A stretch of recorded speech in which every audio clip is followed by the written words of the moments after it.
ஸ்தோத்திரம் ஆண்டவரே. நாங்கள் நன்றி செலுத்துகிறோம். உம்முடைய கிருபைகளுக்காக நன்றி செலுத்துகிறோம். Thank you for your grace. We thank you for your mercy. We thank you, Lord, for all that you are and what you do. நீர் சொல்லுகிற செய்கிற காரியங்கள் எல்லாவற்றுக்காக நாங்கள் நன்றி செலுத்துகிறோம். இந்த நாளிலே உம்முடைய அழைப்பை நாங்கள் உணரும்படியாய் வந்திருக்கிறோம். We are here to hear your call, to hear your call over our lives, Lord. ஜீவியத்திற்காக வைத்திருக்கிற அழைப்பு, அதை இன்னும் அதிகமாய் ஆழமாய் உணர எங்களை நாங்கள் முற்றிலும் முழுமையாய் அர்ப்பணம் செய்கிறோம். நீர் ஆசீர்வதித்து பொறுப்படுத்தி நடத்தும்படியாக இயேசு கிறிஸ்துவின் நாமத்தில் ஜெபிக்கிறோம் நல்ல பிதாவே. ஹல்லேலூயா, ஹல்லேலூயா. இன்றைக்கு தொடர்ந்து இதே தலைப்பு, கிறிஸ்துவை அறியணும் என்ற அந்த தலைப்பை நாம் கடந்து சென்று கொண்டிருக்கிறோம். We are continuing with the theme to know Christ. 4 பாகமாய் கவனித்து கொண்டு வருகிற பாகத்திலே 3வது பாகத்திற்குள்ளாக இருக்கிறோம். We are on a 4-part series, and today we are on the 3rd part of this 4-part series to hear God speak to us from Philippians chapter 3 verse 10 and 11. பிலிப்பியர் 3ஆம் அதிகாரம் 10வது வசனம் 11வது வசனத்தை சார்ந்து இதை நாம் கவனிக்கிறோம். இதை நாம் பார்க்கும் பொழுது, கடந்த வாரத்தில் ஒருவேளை நீங்கள் வந்திருப்பீர்கள், இல்லை வர முடியாமல் போனவர்களுக்கு அதே நேரத்தில் ஒரு வாரம் ஆயிடுச்சா மண்டை கொஞ்சம் என்ன சொல்லுவாங்க, கராட்டாயிரும். ஓகே, கரை பிடிச்சிரும். ஞாபகம் இல்லை, என்னமோ பிரசங்கம் பண்ணீங்க பாஸ்டர், நல்லா இருந்த மாதிரி இருந்துச்சு, ஆனால் என்னன்னு தெரியல, ஒருவேளை சொல்வீர்கள் என்றால் இதுதான் கர்த்தர் நம்மோடு பேசினார். This is what the Lord spoke to us last Sunday. அப்போ இதை பார்க்கும் பொழுது உயிர் தெழுந்த வல்லமை குறித்து பவுலானவர் சொல்லுகிறார். அவருடைய உயிர் தெழுந்த வல்லமை நான் உணரணும். அந்த உயிர் தெழுந்த வல்லமை இருக்கிறது என்று நாம் பார்த்தோம். அந்த உயிர் தெழுந்த வல்லமை நாம் அனுபவிக்க கூடிய ஒரு வல்லமை. There is resurrection power, and that resurrection power is something that we can experience even today. So Paul says, I want to know. இந்த உயிர் தெழுந்த வல்லமையை நான் அறியணும். சிந்தனை அளவில் அல்ல, அனுபவ அளவில் நான் அறியணும். It's not only intellectually understanding, knowing the resurrection power, but he said, I want to experience this resurrection power. அந்த உயிர் தெழுந்த வல்லமையை குறித்து தான் நாம் பேசிக்கிட்டு இருக்கிறோம். அப்ப இன்றைக்கு தொடக்கமாக நாம் கவனிக்கிற ஒரு காரியம், இது ஆங்கிலத்தில் கேட்கும் பொழுது கொஞ்சம் நல்லா இருக்கும், தமிழில் மொழிபெயர்ப்பு பார்க்கிறேன். Alright? In English there is the saying that goes that in marriage there are 3 rings of marriage. The first ring, they say it is the engagement ring, and then there is the wedding ring, then finally comes the suffer ring என்று சொல்லுவார்கள். அப்ப திருமணம் என்று சொல்லும் பொழுது அது என்ன சொல்லுவாங்க, நிச்சயம் பண்ணும் பொழுது அவர்கள் போடுகிற மோதிரத்தை காண்பிப்பார்கள். 2வது திருமணம் செய்யும் பொழுது அந்த திருமணத்தில் போடுகிற மோதிரம், அதற்கு பிறகு வருகிறது சஃபரிங், பாடுகள் என்று. ஒருவர் பார்த்துங்க, கணவர் மனைவி அப்படின்னு இருக்கா இல்லையா, ஒருவேளை இருந்தால் அப்படி இருக்கக்கூடாது. ஆனால் நம்முடைய பாடுகளை குறித்து நாம் கவனிக்கும்படியாய் வரவில்லை. We are here, gathered here not to look at our own sufferings in marriage, but let's look at the suffering of Christ. இயேசு கிறிஸ்துவின் பாடுகளை, இயேசு கிறிஸ்து அனுபவித்த பாடுகளை நாம் கவனிக்கும்படியாக, தியானிக்கும்படியாக வந்திருக்கிறோம். இதுதான் பவுலானவர் பிலிப்பியர் 3ஆம் அதிகாரம் 10வது வசனம் 11வது வசனத்தில் அவர் சொல்லுகிறதை நாம் கவனிக்கிறோம். This is what we hear Paul speaking to us from Philippians chapter 3 verse 10 to 11 as he speaks and shares from his heart by the Holy Spirit, and that is the desire that comes into us. I want to know Christ. Yes, to know the power of his resurrection and participation in his sufferings, becoming like him in his death, and so somehow attaining to the resurrection from the dead. வாசிக்க கேட்போம். இப்படி நான் அவரையும் அவருடைய உயிர்த்தெழுதலின் வல்லமையும் அவருடைய பாடுகளின் ஐக்கியத்தையும் அறிகிறதற்கும் அவருடைய மரணத்திற்கு ஒப்பான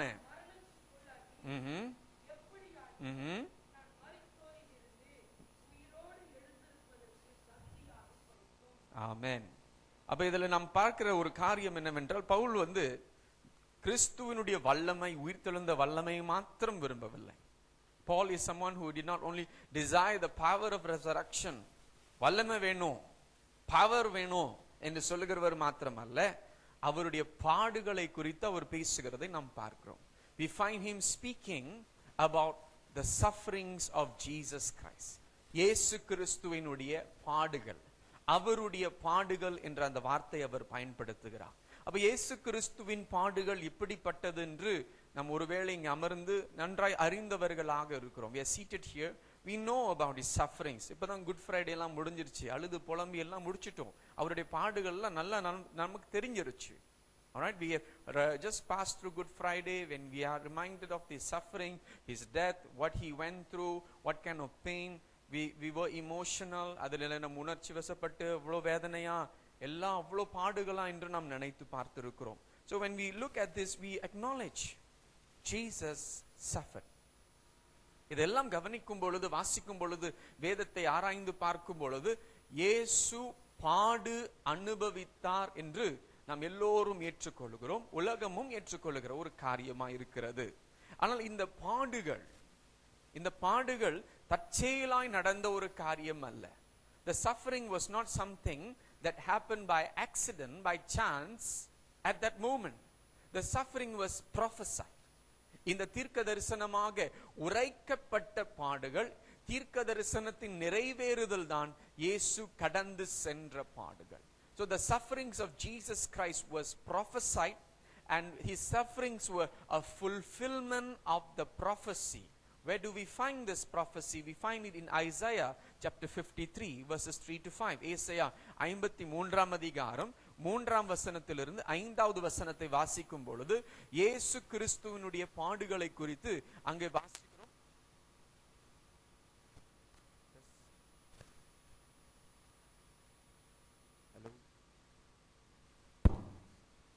ஏசாயா வந்துருச்சியா? எதுக்கும் இங்க வச்சிருங்க, பக்கத்திலே உதவியா இருக்கும். ஏசாயா 53ஆம் அதிகாரம் 3வது வசனத்திலிருந்து 5வது வசனம் வரை நாம் வாசிக்க கவனிக்கிறோம். நான் முதலாவது ஆங்கிலத்திலே வாசிக்கிறேன். I read in English. He was despised and rejected by men, a man of sorrows and familiar with suffering. Like one from whom men hide their faces, he was despised, and we esteemed him not. Surely he took up our infirmities and carried our sorrows. Yet we considered him stricken by God, smitten by him, and afflicted. But he was pierced for our transgressions, he was crushed for our iniquities. The punishment that brought us peace was upon him, and by his wounds we are healed. வாசிக்க கேட்போம்.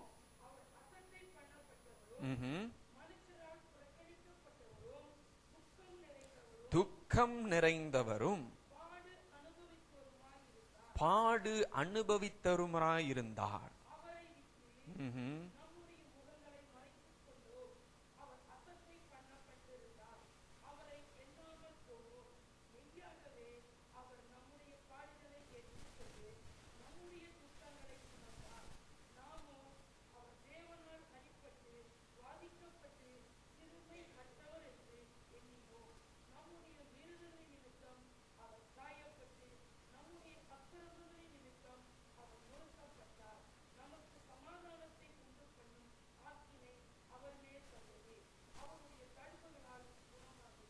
ஆமென், ஹல்லேலூயா.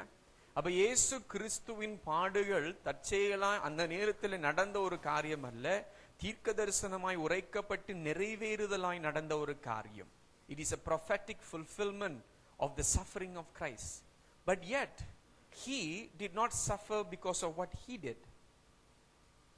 அவர் செய்த காரியங்கள், பாவங்கள், தப்பிதங்களின் நிமித்தம் அவர் பாடு அனுபவிக்கவே இல்லை.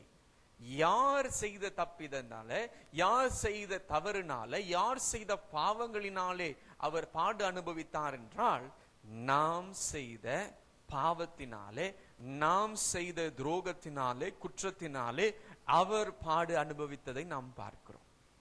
Yes, Jesus suffered, but yet he did not suffer because of his own sins or what wrongs he did. Yet he suffered purely because of our sins. Our rejection of God brought punishment about him.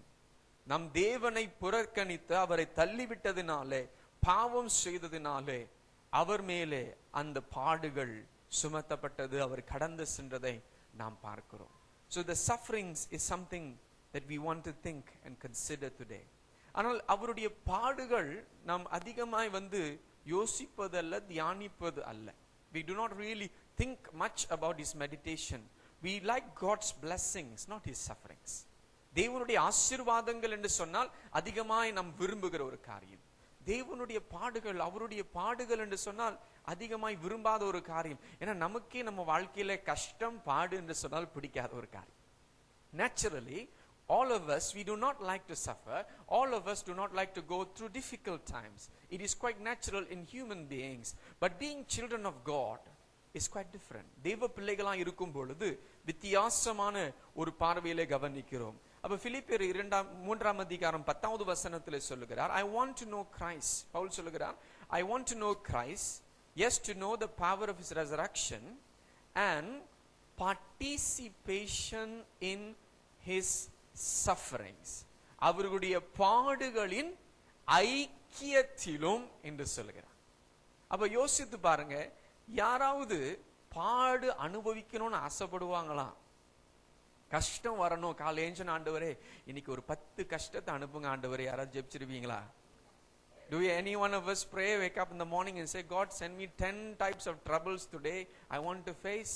None of us want to pray like that. ஆண்டவரே கஷ்டத்தை நீக்குங்க ஆண்டவரே, பிசாசு ஏதாவது செஞ்சிடக்கூடாது ஆண்டவரே, என்னை பாதுகாத்துக்கொள்ளுங்க ஆண்டவரே. எல்லாம் பாதுகாப்பு பாதுகாப்பு பாதுகாப்புக்காக தான் நம்ம ஜெபிக்கிறோம், பிரச்சனை இல்லாத வாழ்க்கைக்காக தான் நம்ம ஜெபிக்கிறோம். ஆனா பவுலானவருடைய வேக்கம் பாருங்க, கிறிஸ்துவின் பாடுகளின் ஐக்கியத்துல நான் இணைந்து இருக்கணும் என்று சொல்லுகிறார். He is desiring to participate in sharing in the sufferings of Christ. அவர் தெளிவாய் அந்த காரியத்தை பேசும் பொழுது நாம் பார்க்கிறோம், பவுல் பாடு அனுபவித்தவரா இல்லையா? Did Paul suffer or not? அவர் சொல்றார், அந்த பாடுகளின் ஐக்கியத்துல நான் இடைப்படணும் என்று சொல்றாரு. அப்ப அடையாத ஒரு காரியத்தை வாஞ்சிக்கிறாரோ? Is he desiring something he has not already attained, already not done? Not really. Because if you read 2 Corinthians 2 கொரிந்தியர் 11ஆம் அதிகாரம் 21 to 33 வரை வாசிக்கலாம். மற்ற சுவிசேஷ பகுதிகளிலும் மன்னிக்கணும் நிருப பகுதியிலும் இதை நீங்கள் கவனிக்க கூடிய ஒரு காரியமா இருக்கிறது. If you read epistle of 2 Corinthians chapter 11 verse 21 to 33 and all the other epistles, you find Paul revealing his sufferings for the sake of Christ. கிறிஸ்துவுக்காக அவர் கடந்து வந்த பாடுகள், அந்த பாடுகளை குறித்து அவர் பேசுகிறதை, அதை விவரித்து சொல்லுகிறதை நாம் பார்க்கிறோம். அதோடைய சுருக்கம் தான் இது. Alright, this is just a summary of what are the things and sufferings that he has gone through. அவர் சொல்லுகிறார், I have been imprisoned and flogged. சிறைச்சாலையிலே போடப்பட்டு அடிக்கப்பட்டவராய் அவர் இருக்கிறார். அநேக முறை exposed to death, மரணத்திற்கு ஒப்பு கொடுக்கப்பட்டிருக்கிறார். மரணம் வருகிற அந்த தருவாயிலே எத்தனையோ முறை சாகிற அந்த நிலையிலே அவர் போடப்பட்டிருக்கிறார் கிறிஸ்துவுக்காக. 5 முறை 39 சாட்டை அடி அவர் வாங்கியிருக்கிறார். 5 times he have received 39 lashes and 3 times beaten with rods. கட்டைகளால 3 முறை அவர் அடிக்கப்பட்டிருக்கிறார். 1 முறை கல் எறியப்பட்டிருக்கிறார். he has been pelted with stones 1 time. 3 முறை கப்பல், ஷிப்ரெக் தமிழ்ல என்ன சொல்லுவீங்க? கப்பல் சேதம். எத்தனை முறை? 3 முறை. அந்த 3 முறையில 1 முறை இரவும் பகலும் அந்த கடலிலே மிதக்கி கொண்டிருந்திருக்கிறார். 1 day in open sea, day and night he suffered. யோசித்து பாருங்க அந்த ஆபத்து. அதற்கு பிறகு சொல்லுகிறார்கள், danger from rivers and bandits, நதிகளினாலே வந்த ஆபத்துகள், திருடர்கள் கொள்ளை கூட்டத்தினாலே வந்த ஆபத்துகள், யூதர்களிடத்திலிருந்து வந்த ஆபத்து, புறஜாதியாரிடத்திலிருந்து வந்த ஆபத்து, danger from Jews and Gentile, danger in the city, country, sea. பட்டணத்திலும் வெளியிடத்திலும் கடல் பகுதிகளிலும் அவருக்கு வந்த ஆபத்துகள், false believers, அதாவது false believers தமிழ் எப்படி சொல்லுவீங்க? கள்ள விசுவாசிகள் இடத்திலிருந்து வருகிற அந்த துன்பம், அந்த போராட்டம், அதே நேரத்தில் தூக்கம் இல்லாமல், சாப்பிடாம, உடை இல்லாம, நிர்வாணமாய் வாழ வேண்டிய சூழ்நிலைகள் எல்லாம் கடந்து வந்த பவுல் சொல்லுகிறது தான் இது. So this is in the words of Paul, his own experience of his sufferings, and now he's saying, I want to share in his sufferings. நான் இந்த லிஸ்ட்டை பார்த்தோன்னா எனக்கு கொஞ்சம் ரொம்ப ரொம்ப வெக்கமா போச்சு, கொஞ்சம் தூரமா போயிட்டேன்.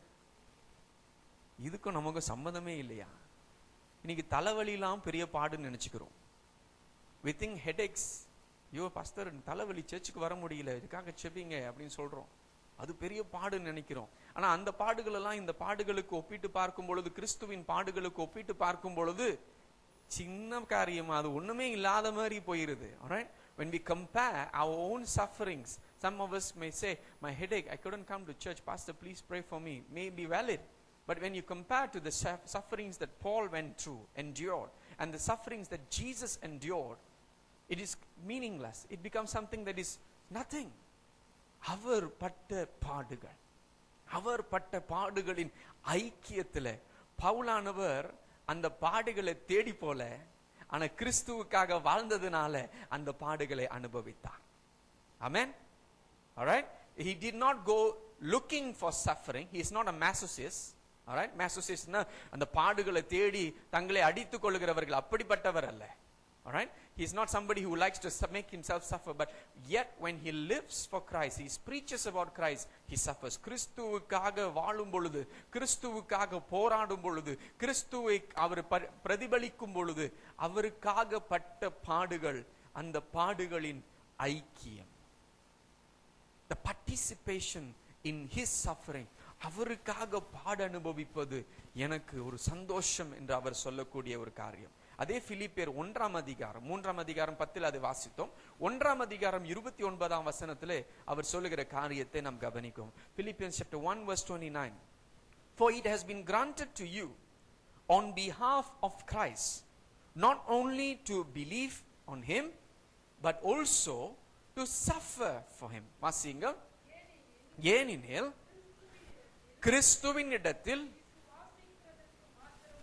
விசுவாசிக்கிறதற்கு மாத்திரம் அல்ல, அவர் நிமித்தமாக பாடுபடுகிறதற்கும் என்ன கொடுக்கப்பட்டிருக்கிறதா? அருள். என்ன அருள்? பாட அனுபவிக்கும்படியாய் அருள். பரலோகத்திலிருந்து அந்த பாக்கியம் என்று வேதம் சொல்கிறது. The Bible says it is a privilege, it is a grace, it is a blessing that God gives us not only to believe in Jesus, but that belief that may also lead us for suffering for him. அப்ப பாடு அனுபவிப்பதும் ஒரு அழைப்பு, ஒரு அருள், அருளப்பட்டிருக்கிறது. It is also a call to suffer for Christ. அநேகர் சுவிசேஷம் சொல்லும் பொழுது ஒரு வாலிபர் இடையில கேட்டார், பாஸ்டர் நம்ம ஆண்டவரை பத்தி சொல்லும் பொழுது எல்லாம் நல்லதை தான் சொல்லுவோம்.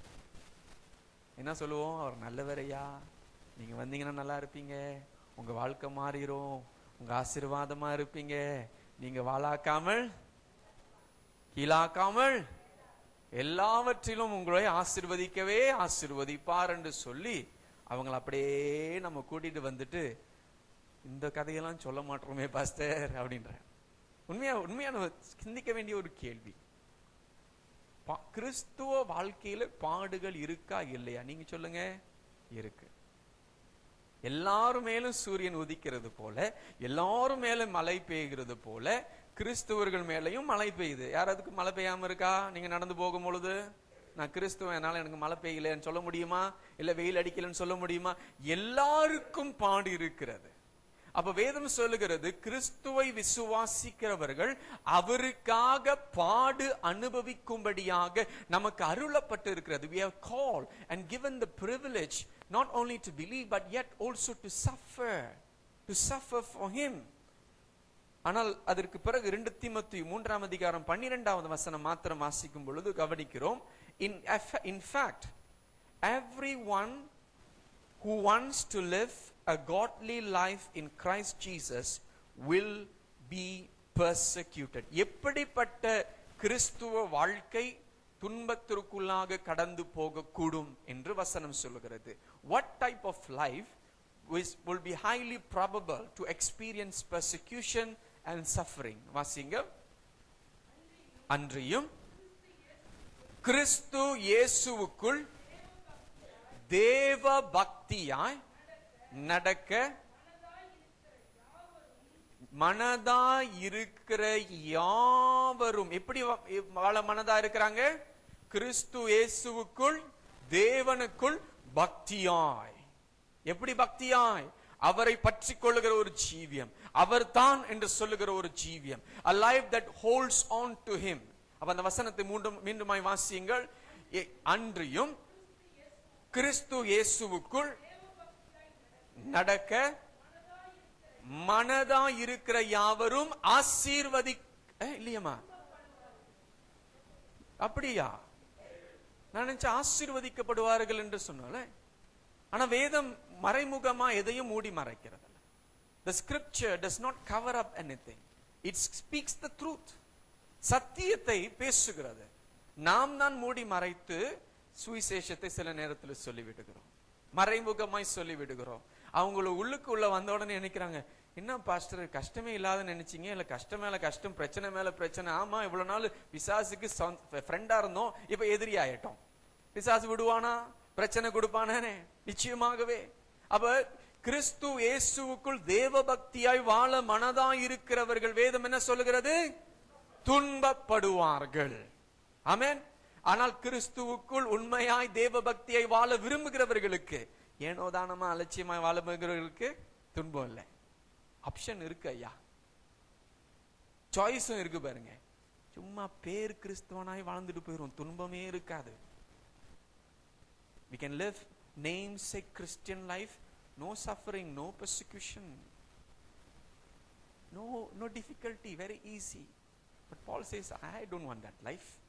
என் தேவன் எனக்கு கொடுத்த அந்த அழைப்பு என்ன? அவருக்குள்ளாய் நான் தேவ பக்தியாய் வாழ விரும்பும் பொழுது துன்பம் வரும், கஷ்டம் வரும். அந்த துன்பத்திற்கு கடந்து செல்லும்படியாய் கர்த்தர் என்னை அழைத்திருக்கிறார்.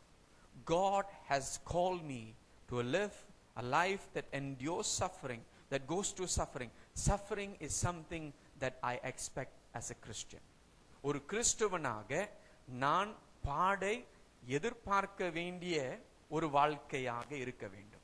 யோசித்து பாருங்க, உங்க பிள்ளைங்களை நீங்க ஸ்கூலுக்கு அனுப்பும் பொழுது அவங்கள்ட்ட சொல்றீங்க, நீ ஸ்கூலுக்கு போ, பரீட்சையே இல்லை. என்ன, நீ ஸ்கூலுக்கு போமா? ஐயா நீ ஸ்கூலுக்கு போ, இந்த ஸ்கூல் பரீட்சையே இல்லை, எக்ஸாமே வைக்க மாட்டாங்க, டெஸ்டே இருக்காது, ஹோம்ஒர்க் கூட கொடுக்க மாட்டாங்க. எந்த பிள்ளை அந்த ஸ்கூலுக்கு போவாது சொல்லுங்க? எல்லா பிள்ளையும் அந்த ஸ்கூலுக்கு தான் பதிவு செய்வாங்க. நான் இந்த ஸ்கூலுக்கு வரேன், எக்ஸாம் இல்லையா, கஷ்டம் இல்லையா, நல்லா இருக்கே அப்படின்னு. ஆனா உண்மை என்ன? எல்லா ஸ்கூல்லயும் எக்ஸாம் இருக்கு. எல்லா ஸ்கூல்ல நல்ல நல்ல டீச்சர்கள் நிறைய பேர் இருக்கிறாங்க, நிறைய எக்ஸாம் கொடுக்கிற டீச்சர்ஸ் இருக்கிறாங்க. அப்ப இந்த வாழ்க்கையும் அப்படிதான், பாடுகள் இருக்கிறது. பாடுகள் இல்லை என்று சொல்லி மற்றவர்களை ஏமாற்ற வேண்டாம், நம்மையே நாம் ஏமாற்றிக் கொள்ள வேண்டாம். There is suffering that we will endure, we will go through. So how is our reaction towards the suffering? Is we anticipate there will be suffering. நம் மனதளவிலே நாம் ஆயத்தப்படுத்திக் கொள்வோம். பாடு இருக்கும், கஷ்டம் இருக்கும், போராட்டம் இருக்கும், துன்பம் இருக்கும். ஆனால் அந்த துன்பத்தின் நடுவிலே ஒரே ஒரு வித்தியாசம் என்னவென்றால், உன்னை விட்டு விலகுவதும் இல்லை, உன்னை கைவிடுவதும் இல்லை என்று சொன்னவர் நம்மோடு கூட இருக்கிறார். ஹல்லேலூயா, hallelujah. The difference in our suffering is the one who suffered, the one who promised that I will never leave you nor forsake you, is with us in the midst of suffering. Hallelujah. நான் மரண இருளின் பள்ளத்தாக்கிலே நடந்தாலும் பொல்லாப்புக்கு பயப்படேன். ஏன் பயப்படேன்? ஏன் பயம் இல்ல? தேவரீர் என்னோடு கூட இருக்கிறீர். இருட்டிலையுமா, கஷ்டத்திலுமா, பாடுகளிலுமா? எஸ் எஸ் எஸ், அதுதான் ஆண்டவர் சொல்லுகிறார். That is the promise that we have. In suffering, Jesus is with us because he is experienced in suffering. பாடுனா அவருக்கு தெரியும் ஐயா, கஷ்டம்னா அவருக்கு தெரியும், வேதனைனா அவருக்கு தெரியும், துக்கம் என்றால் அவருக்கு தெரியும். He understands my suffering and he is with me in my suffering. So we are called to suffer, but we do not suffer alone.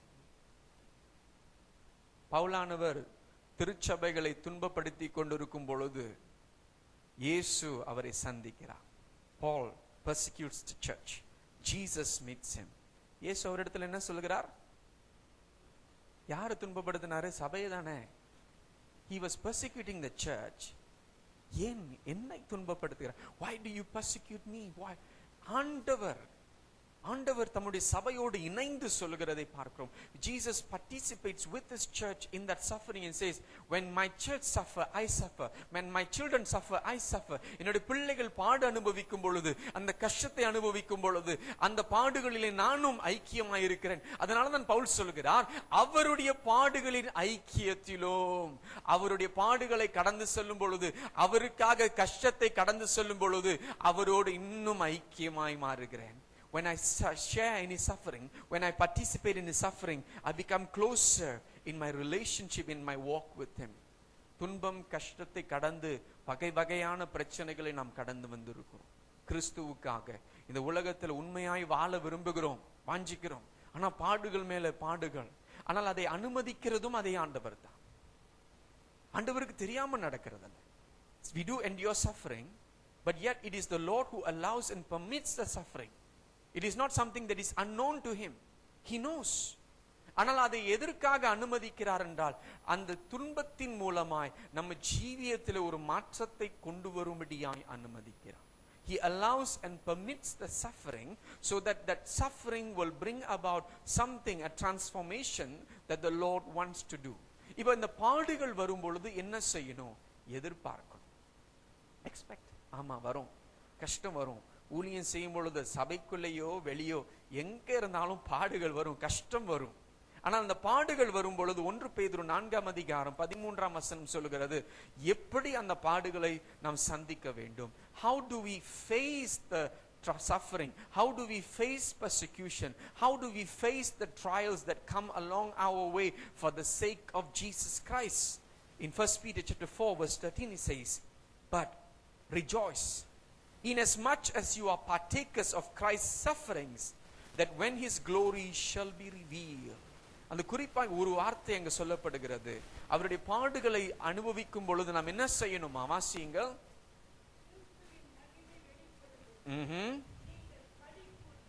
என்ன செய்யணும்? களி கூர்ந்து மகிழும்படியாக அவருடைய பாடுகளுக்கு நீங்கள் பங்காளிகளானதால். ஹல்லேலூயா. என்ன வேதம் சொல்லுகிறது? களி கூறு. Rejoice when you share in his sufferings. Rejoice in the joy that you share in sufferings. அப்போஸ்தலர் 5:41 வாசிக்கும் பொழுது, அப்போஸ்தலர்கள் துன்பப்பட்டு அங்க சொல்லுவாங்க, தேவ ஆலயத்தின் தலைவர்களால துன்பப்படுத்தப்பட்டு அவர்கள் கர்த்தரை குறித்து பேசக்கூடாது என்று ஏசி அவர்களை துரத்திவிட்ட பிறகு அவர்களுடைய மறுமொழி, the response of the apostles after their suffering, after they have suffered at the hands of the chief leaders of the temple, they have been rebuked, they have been told not to preach in the name of Jesus anymore. இயேசுவின் நாமத்திலே நீங்கள் பிரசங்கிக்க கூடாது.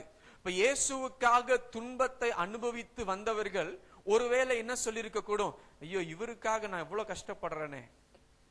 They probably could have responded by saying, we are suffering so much for his name. எவன் வேண்டலாம் பேசு வாங்குறதா இருக்கு, எவன் வேண்டலாம் ஏசு வாங்குறதா இருக்கு, அவங்களாம் நம்ம ஏசுறானுங்க, அடிக்கிறாங்க, இதுக்காக நம்ம ஏன் துன்பப்படணும்? why must we suffer? இதெல்லாம் தேவையில்லை, இதெல்லாம் போட்டுட்டு நம்ம ஃபிஷிங்கே போயிருவோம்ப்பா, let's go back fishing, நம்ம மீன் பிடிக்க போயிருவோம், இதெல்லாம் வேணாம், இதெல்லாம் கஷ்டம் என்று சொல்லாம 5:41 சொல்லுகிறது. Acts chapter 5:41 they say, and they departed from the presence of the council, rejoicing that they were worthy to suffer shame for his name. வாசிங்க. அவருடைய நாமத்திற்காக தாங்கள் அவமானம் பாடு அனுபவிப்பதற்கு பாத்திரராக எண்ணப்பட்டபடியால். என்னமா? பாடுகள், அவமானம், ஆனா அவர்கள் ஏற்றுக்கொள்ளுகிற விதம் பாருங்க, சந்தோஷமாய் சங்கத்தை விட்டு. ஹல்லேலூயா. துன்பம், அவமானம், வேதனை, கஷ்டம் யாருக்காக? இயேசுவுக்காக அனுபவிக்கிறார்கள். ஆனால் அந்த இயேசுவுக்காக பட்ட அனுபவங்கள், அந்த அவமானம், அந்த கஷ்டம், அந்த நிந்தையெல்லாம் பார்த்து என்ன சொல்லுகிறார்கள்? சந்தோஷம் வருமா? Can someone rejoice in suffering? But the apostles had the joy of the Lord. கர்த்தருக்காக பாடு அனுபவிக்க தகுதி உள்ளவர்கள் என்று எங்களை கர்த்தர் எண்ணி இருக்கிறாரு. I have been counted worthy to suffer for his name. அப்ப பவுலுடைய நிலையை பாருங்க. ஒரு காலத்துல விசுவாசிகளை, கிறிஸ்துவர்களை, சபைகளை துன்பப்படுத்தினவன் இப்ப துன்பப்படுகிறதுல சந்தோஷப்படுகிறார். He is one who persecuted, now he is being persecuted and he rejoices and he says, I thank the Lord. I thank the Lord I am able to participate. We are counted worthy, the apostle says. The apostles all say, we are counted worthy to suffer for his name. இன்றைக்கு பாடுகளை பார்த்து, பாடுகளை நாம் சகிக்க முடியாமல் ஒருவேளை பின்வாங்கி போகும்படியான ஒரு சோதனைக்குள்ளாய் அமர்ந்திருக்கலாம். We may be seated in a position where we want to back off, backslide because of the difficulties of the sufferings that we endure for his name. ஆண்டவருக்காக தானே நிக்கிறேன், ஆனா ஏன் இவ்வளவு கஷ்டம், ஏன் இவ்வளவு பாடுகள், இதெல்லாம் வேணாம், இதெல்லாம் விட்டுட்டு போயிடுறேன். விட்டுட்டு போனா எங்க போறோம்? போறதுக்கு இடம் இல்லையே. அவர்தான் உண்மையான தேவன். ஆமென். There's no way to turn back. There's no place. If you have tasted that the Lord is truly the Savior, there's no way to go, no place to go. எங்கேயும் ஓட முடியாது, எங்கேயும் விட்டு ஓட முடியாது. அவர்தான் தேவன். ஆனா அவருக்காக பாடு அனுபவிக்க அந்த பலன் நமக்கு வேண்டும். We must be prepared to suffer for his name. அவருடைய கஷ்டங்கள், அவருடைய பாடுகள், அவர் பாடு அனுபவித்தாரே, அவரை போல மாறணும்னா அவர் போல பாடு அனுபவிக்கவும் ஆயத்தமா இருக்கணும். If you want to be like Christ, we must be also prepared to suffer like Christ. Suffer and endure, and more than endure, rejoice. பல்ல கடிச்சிக்கிட்டு கடந்து செல்வதல்ல, அதுக்கு மேல சந்தோஷம். ஆண்டவரே, எங்களுக்கு இந்த கிருபை கொடுத்திருக்கிறீங்களே, உங்களுக்காக எனக்கு இயேசு வாங்கின ஆண்டவரே, உங்களுக்காக நான் எனக்கு பாடு அனுபவித்தேன், உம்முடைய வார்த்தையை நான் கை கொள்ளும்படியாக இன்றைக்கு துன்பப்படுகிறேன், ஆனால் சந்தோஷப்படுகிறேன் ஆண்டவரே. I am able to rejoice. I am able to rejoice. C.S. Lewis சொல்லுகிற ஒரு வார்த்தை ஆங்கிலத்தில் சொல்லி தமிழ்ல சொல்ல முயற்சி எடுக்கிறேன்.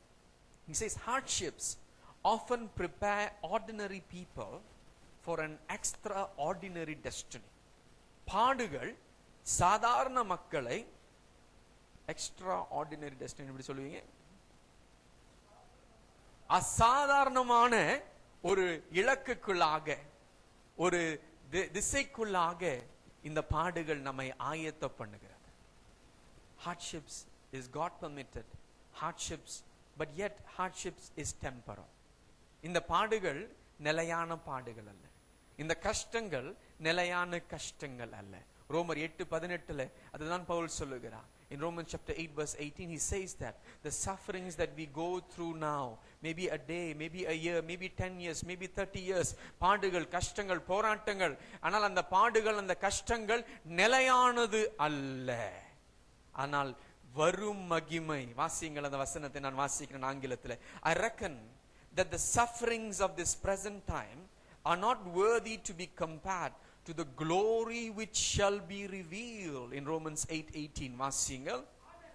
ஆதலால் இக்காலத்து பாடுகள், பாடுகள் இருக்கு, இக்காலத்தில் பாடுகள் இருக்கு, ஆனா இக்காலத்தின் பாடுகள் இனி நம்மிடத்தில் வெளிப்படும் மகிமைக்கு ஒப்பிடத்தக்கவைகள் அல்ல என்று எண்ணுகிறேன் என்று சொல்லுகிறார். So when you compare on a weighing scale and see your sufferings, but compare to the glory that we will have. இன்றைக்கு படுகிற கஷ்டம், போராட்டம் கொஞ்சம் இருக்கு, வலிக்குதுதான், வேதனை தான். ஆனா அந்த வேதனைகளை வரும் மகிமைக்கு ஒப்பிட்டு பார்க்கும் பொழுது எல்லாம் சிறிதாக சின்ன சின்ன சின்ன சின்ன காரியமாய் மாறுகிறது. When you compare to what God is preparing for us, நமக்காக ஆயத்தம் பண்ணுகிற காரியங்களை, நமக்காக வைத்திருக்கிற காரியங்களை நாம் ஒப்பிட்டு பார்க்கும் பொழுது இந்த பாடுகள் எல்லாம் சந்தோஷமாய் மாறுகிறது. ஹல்லேலூயா. இந்த கஷ்டங்கள் எல்லாம் சந்தோஷமாய் மாறுகிறது. அவருக்காக பாடு அனுபவித்தது ஒரு சந்தோஷம். அப்ப பவுல் சொல்கிறார், அவருடைய பாடுகள் மாத்திரமல்ல, அவருடைய பாடுகளின் ஐக்கியத்திலும் நான் இடைப்படணும். அப்ப இன்றைக்கு பாடுகளை விட்டு ஓடாமல், பாடுகளை ஆண்டவரே சகிக்க, அதை கடந்து செல்ல, அதில் களி கூறுகிற எனக்கு பலன் தாங்க ஆண்டவரே. எந்த பாடுகள், எந்த விதமான பாடுகள், ஆனால் கிறிஸ்துவுக்காக பாடுபடுவீர்கள் என்றால் கிறிஸ்துவுக்காக நீங்கள் பாடுபடும் பொழுது அவர் அந்த பாடுலே உங்களோடு கூட இருக்கிறார் நினைத்து பார்க்க வேண்டும். அப்படி நாம் எழுந்து நிற்போம். We stand as we are and we thank God for this opportunity. இந்த நேரத்தில் அந்த பாடுகளுக்காக ஸ்தோத்திரம். ஒரு சிறு பாடலை நாம் பாட போகிறோம். அந்த பாடலுடைய வரிகள், பாடுகளுக்காக ஸ்தோத்திரம், நிந்தைகளுக்காக ஸ்தோத்திரம்.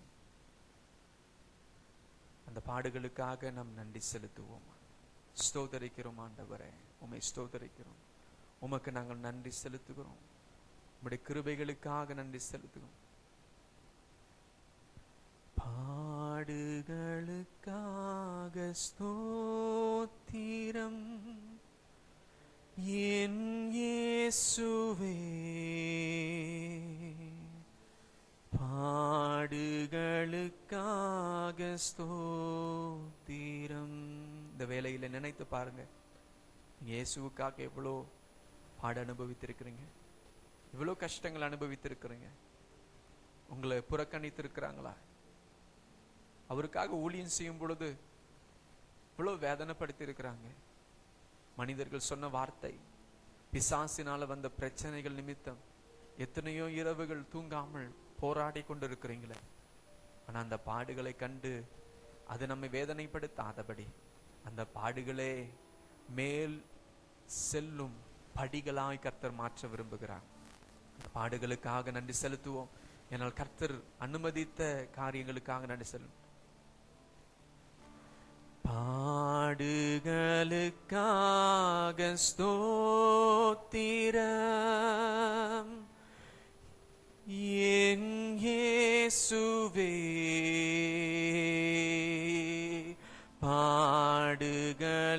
பாடுகளுக்காக ஸ்தோத்திரம். மீண்டும் சொல்லுவோம், பாடுகளுக்காக, பாடுகளுக்காக ஸ்தோத்திரம் என் இயேசுவே,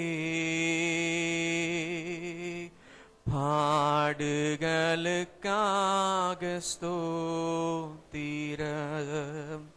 மகிழ்கிறேன், நான் மகிழ்கிறேன், இயேசுவில் நான் மகிழ்கிறேன். களி கூர்வேன், நான் களி கூர்வேன், நேசரேசுவில் களி கூர்வேன். பாடுகளுக்காக ஸ்தோத்திரம் என் இயேசுவே, பாடுகளுக்காக ஸ்தோத்திரம். மகிழ்கின்றேன், நான் மகிழ்கிறேன், இயேசுவில் நான் மகிழ்கிறேன். களி கூர்வேன், நான் களி கூர்வேன், நேசரேசுவில் களி கூர்வேன். பாடுகளுக்காக ஸ்தோத்திரம். அப்படி இசை வாசித்துக் கொண்டிருக்கிற நேரத்தில் நம்முடைய பாடுகளுக்காக நன்றி செலுத்துவோம். இயேசுவுக்காக நாம் துன்பப்படுத்திருக்கிறோம். இயேசுவை சுமக்கிறதுனால நாம் கஷ்டப்பட்டு இருக்கிறோம். ஆனா அதையெல்லாம் சுமை அல்ல, சந்தோஷம், ஒரு மகிழ்ச்சியாய் கர்த்தர் மாற்றுகிறார். கர்த்தருக்காய் தேவ பக்தியாய் வாழ மனதாய் இருக்கிறவர்கள் துன்பப்படுவார்கள். ஆனால் துன்பத்தின் மத்தியிலும் சந்தோஷப்படுவார்கள், சந்தோஷப்படுவார்கள். உடைய துன்பத்திலும் எங்களுக்கு சந்தோஷம் கிடைக்கிறது. இந்த பாடுகள் மத்தியிலும் பரிசுத்த ஆவியானவருடைய பலன் எங்களுக்குள் வருகிறது. அந்த பலனுக்காக நன்றி செலுத்துகிறோம். We thank you for the strength, Lord. We thank you for the power. We thank you for the encouragement. We thank you that you're with us in our suffering. நம்முடைய பாடுகளிலும் எங்களோடு இடைப்படுகிறீரேப்பா. நாங்கள் இந்த நிலையிலே அமர்ந்திருந்து விசேஷவனமாய் மௌனமாய் பாடு அனுபவிக்கிறவர்களுக்காக நாங்கள் ஜெபிக்கிறோம். We pray for silent sufferers, people who suffer in silence, unable to say their suffering, speak out about their suffering. ஆண்டவரே, உமக்காக நிற்க பலன் தாங்க, அதிலிருந்து ஒரு விடுதலை தாங்க ஆண்டவரே. பிராணிக்கு மேலாக சோதிக்கப்பட விட மாட்டீரியப்பா, பலன் தாங்கப்பா. தப்பிச்செல்ல வழி செய்யுங்கப்பா, வழிகள் உண்டாக்குங்கப்பா. கிருபையாய் கிருபையாய் ஆண்டவரே, கிருபையாய் ஆண்டவரே,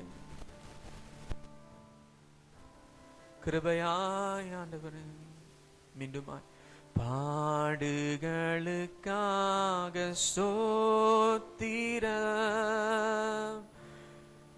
என் இயேசுவே, பாடுகளுக்காக